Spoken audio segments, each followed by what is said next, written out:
नाम घेता वाया गेला ऐसा नाही गेला नाम घेता तर कुणी वाया जात नाही उपाशी राहत नाही कोणतेही संकट त्याला काम कार्य होत नाही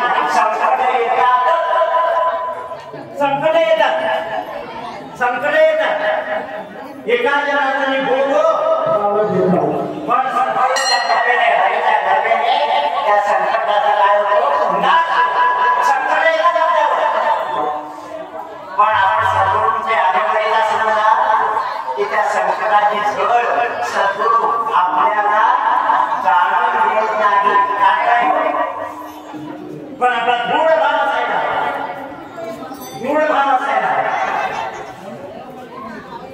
कारण एक वेळ देवावर तुम्ही विश्वास नाही ठेवला तरी चालेल देवावर विश्वास नाही ठेवला तरी चालेल पण सद्गुरूंवर दृढ विश्वास असायला तुम्ही म्हणाल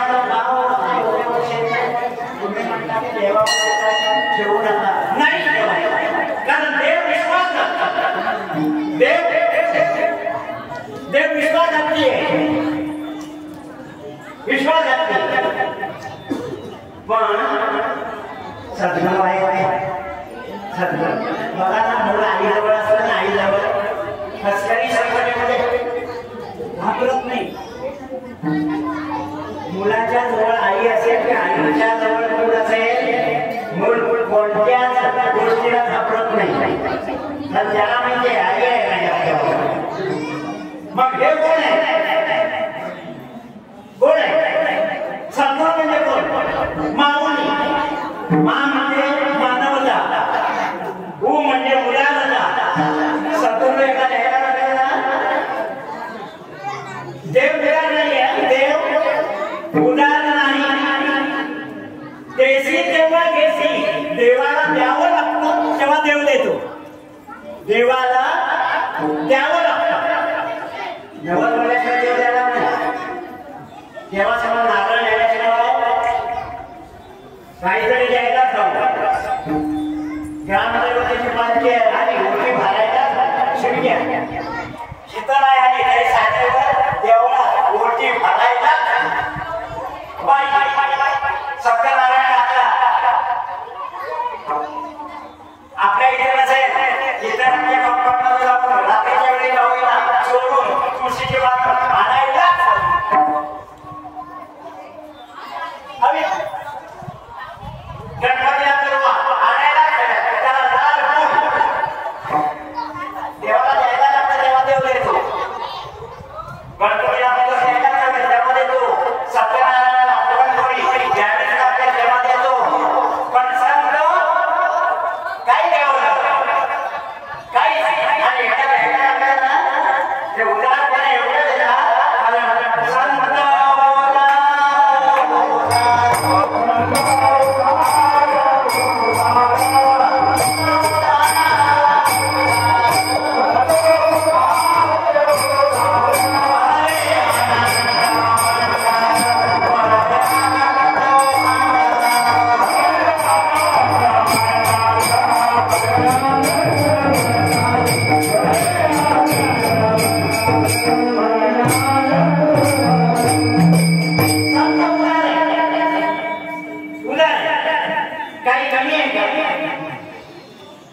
ज्ञानेश्वर महाराज म्हणतात की सद्गुरूचा भक्त आहे ना कशाची त्याला घाबरण्याची आवश्यकता नाही सद्गुरूंसाठी का असता पाठीला इतरा लेखा पण त्याला काय कमी राजाचा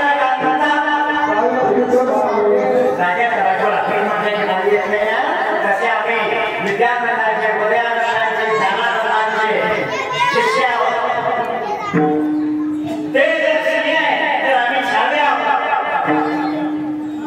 राजाला परफेक्ट म्हणण्याची पाळी येत नाही ना तसं सद्गुरूच्या शिष्याला कोणत्याही परिस्थितीमध्ये घाबरण्याची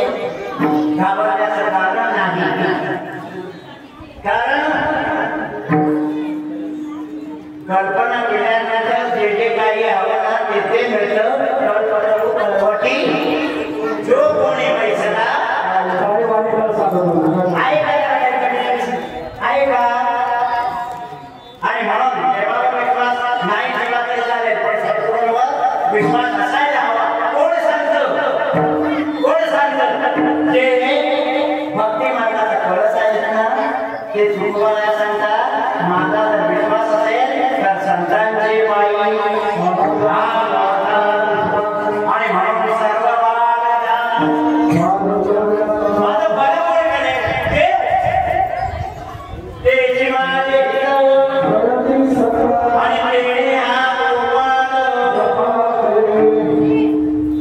आणि म्हणून आपण भाग्यवंत आहोत. कारण बाबू अवघड आहे आणि आता कलियुग आहे. कलियुगामध्ये श्रेष्ठ काय साधू थोर जाणार साधू थोर जाणार साधू थोर जाणार. कलियुगामध्ये संत सद्गुरू श्रेष्ठ आहे. कारण देव आहे ना देव पूर्ण नाही आहे. देव पूर्ण नाही आहे. संतांशिवाय अपूर्ण आहे. देव अपूर्ण आहे. कारण संतांशिवाय भगवंताला पूर्णता येतच नाही. रामाला मारण्यासाठी 7 अवतार घेतला. कुणी भगवंताने 7 अवतार घेतला. कुणाला मानायला? रावणाला. खाली आल्यानंतर कळलं रावणाला मारण्यासाठी आलं. पण रावणाला मारणं सोपं नाही. कारण मरणाची वेळ त्याच्याजवळ आलेली नाही. त्याला ग्रह अनुकूल आहे. रावणाला सर्व ग्रह अनुकूल आहेत. मग आता मला आपल्याला काय करावं? आपण असे कित्येक अवतार घेतले ना, रावणाला मारू शकणार नाही. मग त्यासाठी सहाय्य हवं. कुणाचं?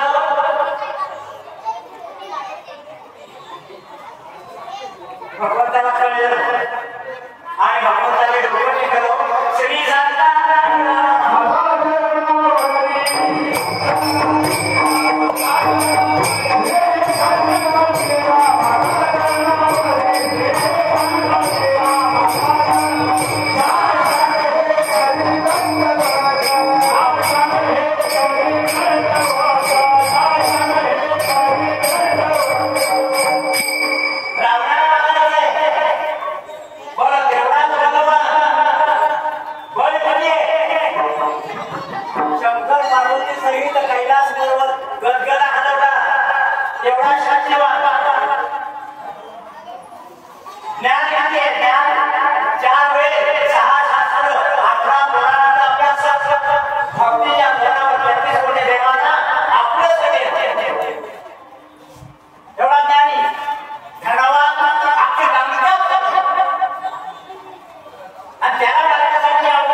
आणि स्मरण केल्यावर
गुरुवर्या रेडिओ टॅक्सी बघून आला गुरुवर्या तुमच्या सहकार्याशिवाय माझा अवतार कार्य पूर्णत्वाला जाणार नाही. मी आलो तिथून रावणाला मारण्यासाठी, पण रावणाची वेळ येत नाही. साधा सर्वकार त्याच्या बाजूने, म्हणून एक काम करा, सर्व ग्रह त्याचे विरुद्ध होतील असं काहीतरी करा. त्याशिवाय मारणार नाही. देव सत्ताशिवाय सगुणाशिवाय आपल्याला नाही. त्याबद्दल काय काम करू नका, बघतो मी.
अधिष्ठापन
तेवढा शिव होता, निर्माण होता, पण जग तरी अभिमान होता, आनंद होता, नाम धारक होता, म्हणून आपल्याला जय मिळाला.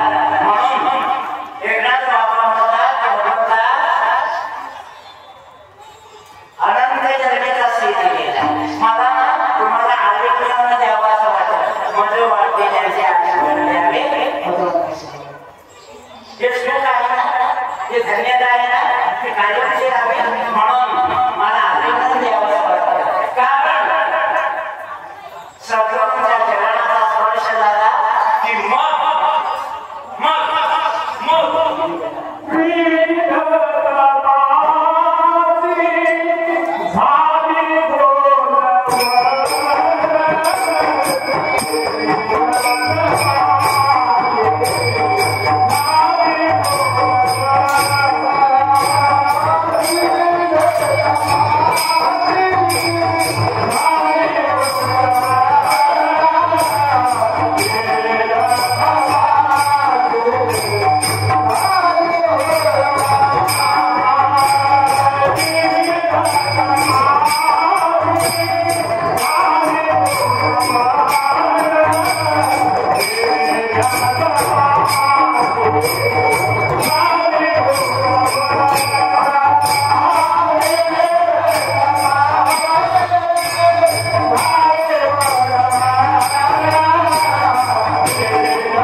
आनंद वाटतो आणि स्वाभिमान सारखं असं वाटतं आपल्या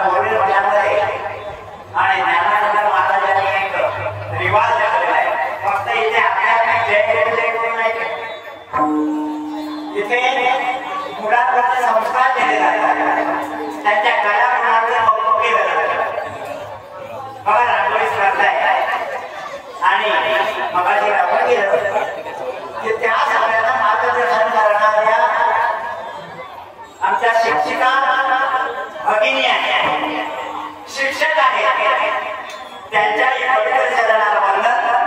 कारण दरवर्षी त्या मुलांना शाळेच्या चिमुरड्यांना कला देऊ, त्याच्या कलांचं गुणगान करून त्यांना आपल्या घरामध्ये आणतात. कारण ज्ञानानंद महाराजांनी छान अशी परिक्रमा चालू केलेली आहे मुलांच्या, आणि त्यासाठी त्यांच्या शाळेचे शिक्षक शिक्षिका ते योगदान देतात. त्याबद्दल धन्य. 5 मिनिटांमध्ये कीर्तन सेवा संपूर्ण आहे. संपूर्ण आवेदन दिल्यामुळे आमच्या विविध लाभदायक आहे. आलेले कार्यक्रम आल्या ते पुढच्या पुढे बरोबर जातात. विविध आपण झाले बोलत एकता करण वैष्णव त्या संतांचे, त्या संतांचे, त्या सज्जनांचे. सज्जन म्हणजे संत, सज्जन म्हणजे संत, संत म्हणजे सद्गुरू, आणि सद्गुरू म्हणजे परब्रह्म. गुरु महाराज गुरु म्हणजे परब्रह्माने आहे आणि आपल्या देवता आहोत.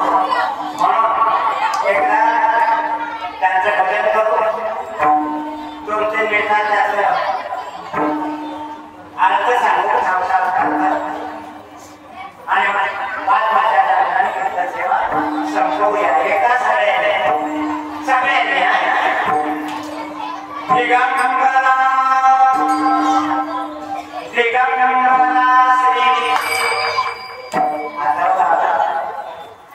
पुढच्या वर्षी ना या मंडळातर्फे बक्षीस देतील, पण आम्ही आपल्यातर्फे शाळेच्या मुलांचं कौतुक करतो. म्हणून विद्यार्थ्या मित्रांनो, भगिनींनो, तुम्ही त्या कागदाचे रांगोळीच्या बाकी सगळे कागदाची घडी घालतात असणारे विद्यार्थी खिशात झाले त्या सगळे हाताने काढी आणि मुलांना सद्गुरूंचं नाव आहे सगळे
शिक्षणाने मोठी आहे, पगाराने मोठी आहे, अधिकाराने मोठी आहे, पण इथला जो उदयानंदगिरीचा ज्ञानानंदगिरीचा जो नियम आहे हा तो पोशाख आहे परिधान केलेला. मार्ग लागून गेले आणि दया संतती चालू जातात